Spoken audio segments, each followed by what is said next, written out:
Now that you have those rights, what do you do with them?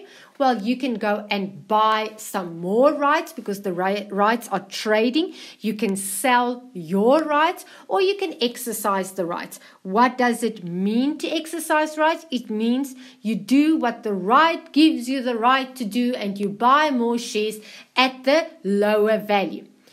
Now, if you do nothing, you don't buy more rights, you don't sell more rights, you don't exercise the rights, you just keep those rights. At some point, the rights will expire, and they told us that these rights expire on 15 January 2022, which is only in the next reporting period.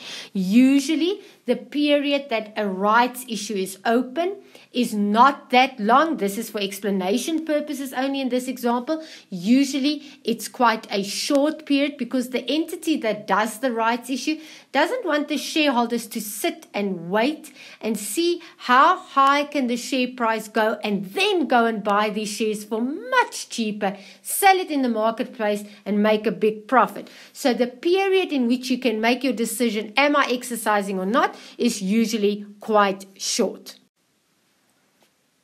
So let's have a look at the first transaction, which takes place on 1 September. We purchased 800 rights for cash at the fair value of 26 cents. Again, you need to read this together with additional information number 3, that the brokerage of 0.5% of the amount paid when you acquire shares or rights have not yet been taken into account. So the amount of 26 cents is just purely for the rights. It excludes the transaction costs. In the category at fair value through profit or loss, initial recognition, like now when you buy more rights, needs to be at fair value excluding transaction costs, which is the case in this example. So you can recognize the additional 800 rights that you acquire at their fair value of 26 cents. What does that look like in the T account? We are in the rights T account. We purchased additional rights, so your investment needs to increase. So on the debit side, you paid cash.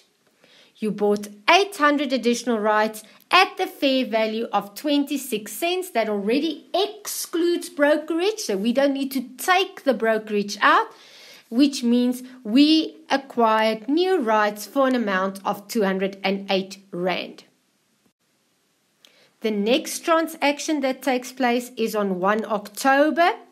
On 1 October, we sold 1,000 rights for cash at the fair value of 28 cents. Again, read it together with additional information number 3. The brokerage calculated of 0.5% of the amount received when you sell shares or rights has not been taken into account yet, which means that the 28 cents is purely for the rights that you sold. That is their fair value. It does not include brokerage, which is correct. It should not include brokerage. So before we recognize the disposal, we first need to do a fair value adjustment. If you are in the category at fair value and you sell something at fair value, you should not have a profit or loss on sale. To make sure you don't have a profit or loss on sale, you first need to do compulsory a fair value adjustment on the date of the sale.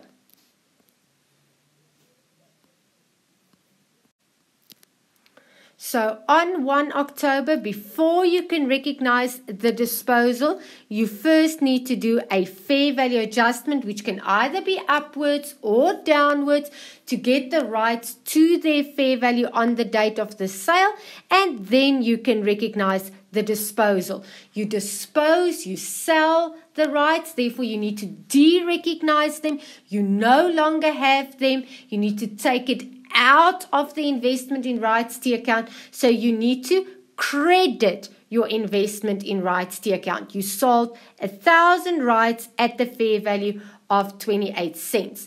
Let's just go and have a look how we calculated the fair value adjustment on this date. That calculation is done in Calc 5.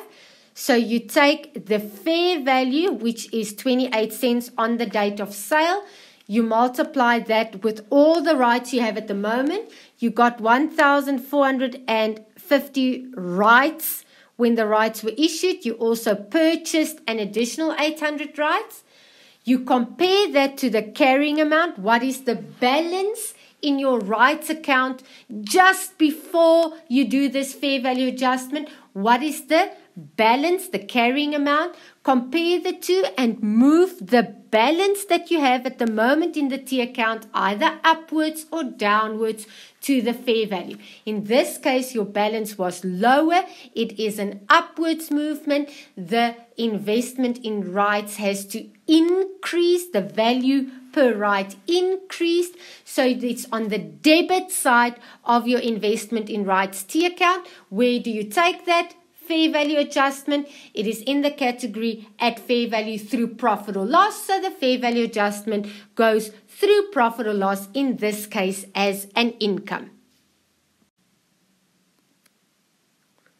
After this, you can calculate on 1 October what is the balance that is left in your rights T account. How many rights do you have left after you sold the 1,000? They will now be at the fair value because you did a fair value adjustment just before you recognized the sale. So your balance in your rights T account is 350 Rand. Remember, you didn't sell all your rights. You only sold 1,000 rights.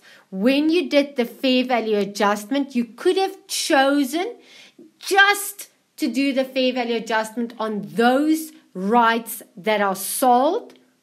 They have to be fair value adjustments so that you don't show a profit or loss or sale. But the other rights, you could have decided to not fair value adjust at that point. That is a choice. However, it is easier to fair value adjust all the rights, not just those that you are selling.